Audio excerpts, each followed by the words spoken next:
Bonjour tout le monde, j'ai lu une histoire délicieuse, je voudrais vous la faire partager. Incroyable, incroyable. La force de l'influence, si on était conscient de la force de l'influence, jusqu'où ça va, on ferait attention à tellement de choses, tellement de choses. Regardez cette histoire. À la yeshiva de l'Eikoud, non peut-être, je ne sais pas si c'était à l'Eikoud là-bas en Amérique déjà, non, avant ça, c'était à Slusk, je ne sais pas quoi, quelque part en Lituanie. Le Rosh Yeshiva, c'était Rav Aaron Kotler. Il s'est passé une chose terrible, un drame. Un jour, un des meilleurs élèves,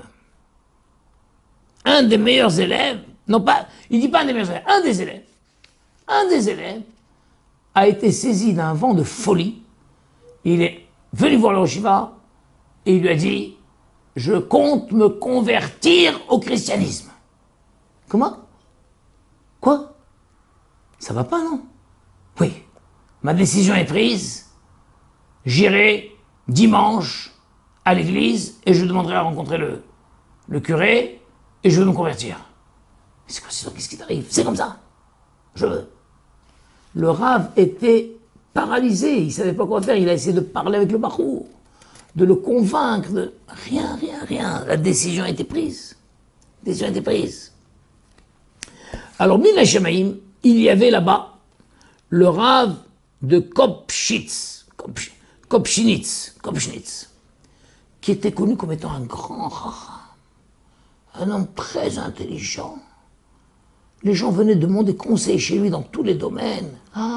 Il avait toujours le point, il mettait le point sur l'accent, ou l'accent sur le point, je ne sais pas comment dire. Il mettait.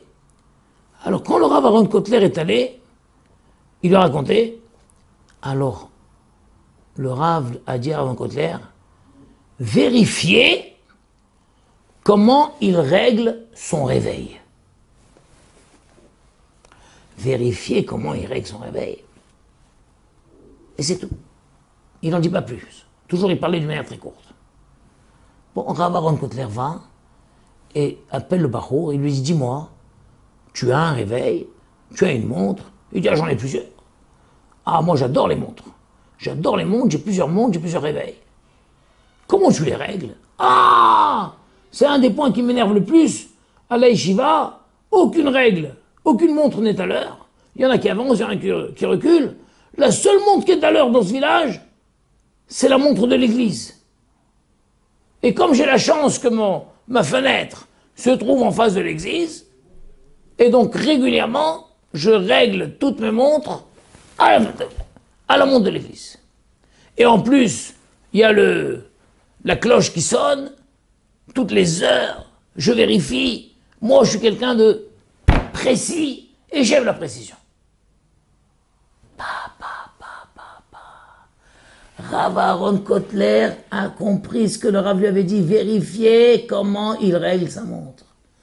Et Rav Aaron Kotler s'est rendu compte que ce Bachour, qui régulièrement réglait toutes ses montres à la cloche, à la montre de l'église, à l'horloge de l'église, petit à petit, ça l'avait influencé.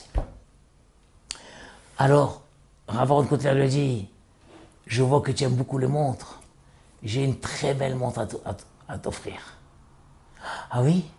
Regarde, il est parti, peut-être c'est une montre à lui, je te l'offre, mais à une condition. À une condition.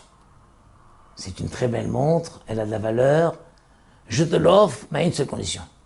Que tu ne la règles pas à la montre de l'église, tu la règles aux montres de la yeshiva. Et moi, je te promets, je vais te demander que toutes les montres de la yeshiva soient remises à l'heure et qu'il y ait quelqu'un de responsable de veiller que toutes les montres soient tout le temps à l'heure. Le Bachour dit d'accord.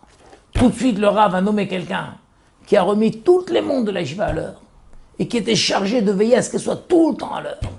Et le Bachour, qui était comme ça quelqu'un qui aimait avoir ses montres à l'heure, il a tenu parole et, comme par miracle, il a oublié son envie de se convertir. Vous vous rendez compte? D'où ça lui était venu, toute cette envie de convertir? Le fait qu'il était là tous les jours, constamment. Il réglait sa montre à l'église. Il attendait à chaque fois la cloche de l'église et vérifier. Petit à petit, ça a créé un lien entre lui et l'église. Vous vous rendez compte, c'est pas terrible ça? Que dire nous? On est là dans la rue, on voit à droite, à gauche, on fréquente. On se dit non, non, non, non, ça m'influence pas. Ça m'influence. Il n'y a pas de limite au secret, au danger de l'influence. Alors, il y a ratson que Hachem nous mette dans des milieux d'une influence positive. Amen, Ken Ratson.